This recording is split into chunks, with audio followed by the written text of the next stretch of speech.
There lived a woman named Adora. Adora was a very beautiful woman who had been married for 2 years, yet without a child.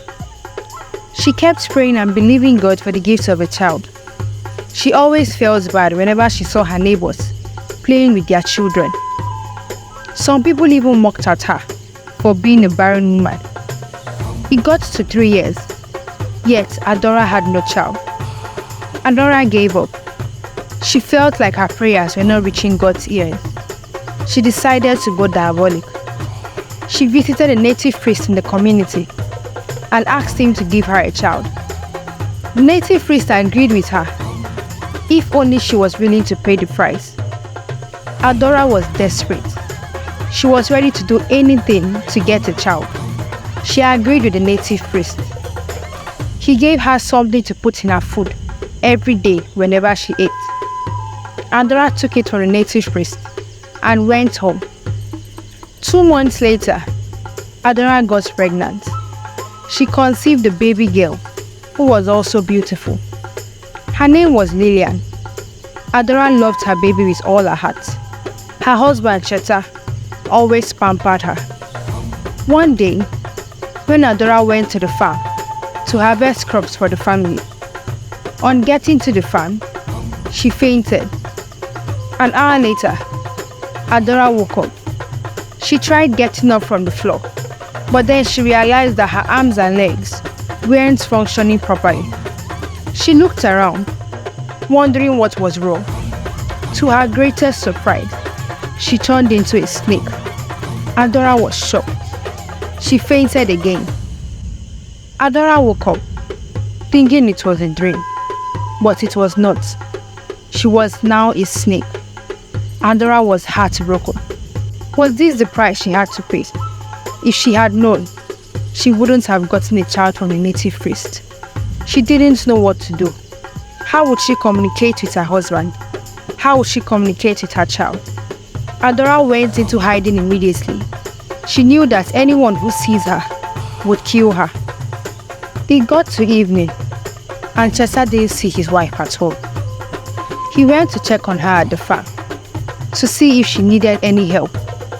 When he got there, he saw her basket and machete lying on the floor. He didn't see his wife. He called out to her, hoping she would hear his voice. This happened for more than 30 minutes, yet Cheta got no response from his wife. He got worried. He went around the farm. He didn't see his wife. He asked the neighbors if they saw his wife, but everyone said no. No one knew of Adora's whereabouts.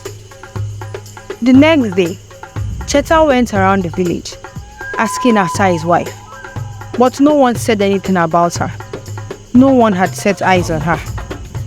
A month after, Adora was concluded dead by the villagers. Cheta didn't conclude his wife dead. He loved her so much. He kept praying to God to bring his wife back. Even if she were not to be alive, at least let him see her dead body. Cheta had to train Lilian up all by himself. It was tough at some point, but he didn't have a choice. Adora, on the other hand, always kept an eye on Lilian. That was the only thing that encouraged her to stay alive. One day, while Lilian was playing with a ball at the house garden, Cheta went inside the house to make an important call. Lilian's ball fell into a pit. Adora, who was watching her daughter from a distance, helped her take out the ball from the pit and threw it back to her. When Adora got a close look of her daughter, she smiled at her. Lilian, who was seeing a snake, burst out into tears. She shouted seriously. Cheta ran out from the house, wondering what was wrong with his daughter. When he got her, Lilian kept pointing at the hole where the ball came from. Adora had already run off to hide in the garden. She didn't want Cheta to see her. Cheta went to the hole, looked inside it, and wondered what made Lilian cry.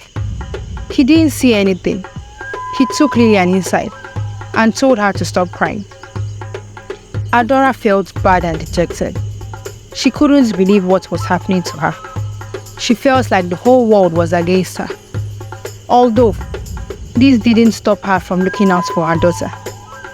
One day, when little Lillian was on her way back from school, some of her classmates tried bullying her. Adora, who was watching her from a tree, jumped down immediately and scared them off. Lillian also got scared and ran home. This continued for years. Lillian wondered why she always saw a snake everywhere she went. She didn't say anything about this to her father. Whenever she got into trouble, there was always a snake to intervene for her. Cheta, on the other hand, did not stop praying for his wife's return.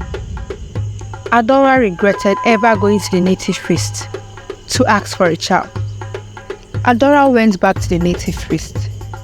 The native priest recognized her once he saw her. He had the ability to communicate with animals, and so he communicated with her. "You did this to me," Adora said. "I didn't do it to you. It is the price you had to pay," the native priest replied Adora. Adora asked him how she could turn back into human, but the native priest told her that there was nothing she could do. This made Adora feel more broken. She sadly went back to her hiding place. Adora knew that the only person that could help her was God. She kept praying. She asked God for mercy and vowed never to do such again. Cheta, on the other hand, kept praying for his wife's return, even after 7 years.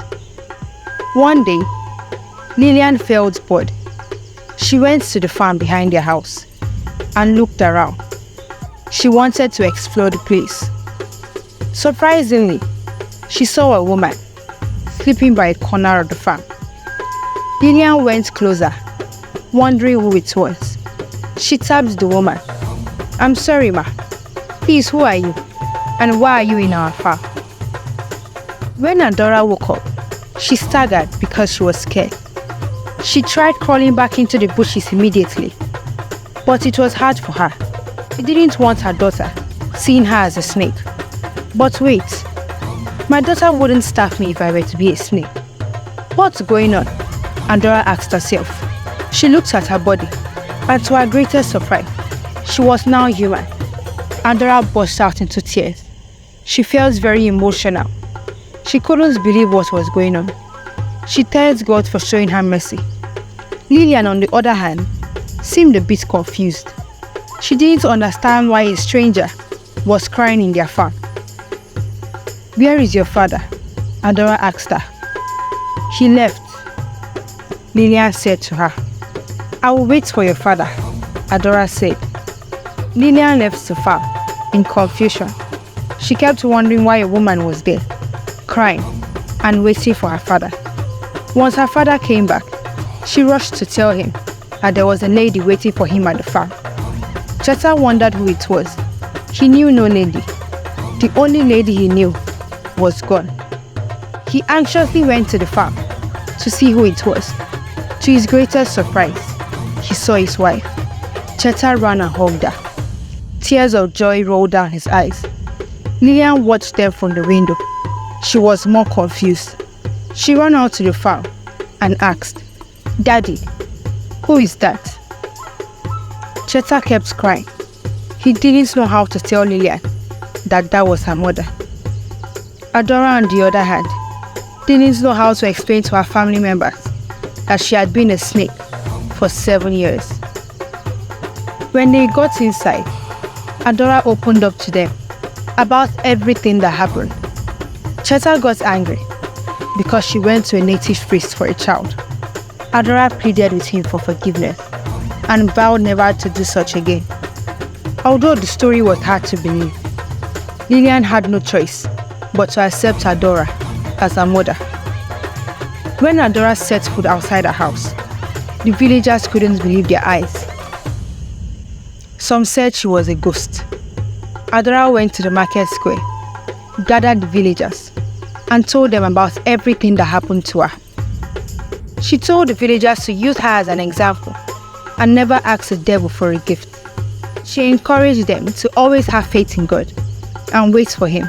because a sign is always the best. When the native priest heard this, he secretly ran out from the village. He knew that they would come for him, and no one would ever believe anything he said again. And so from that day, Adora and her family, along with the villagers, made up their mind to always wait for God whenever they made prayers, rather than seeking for diabolic means.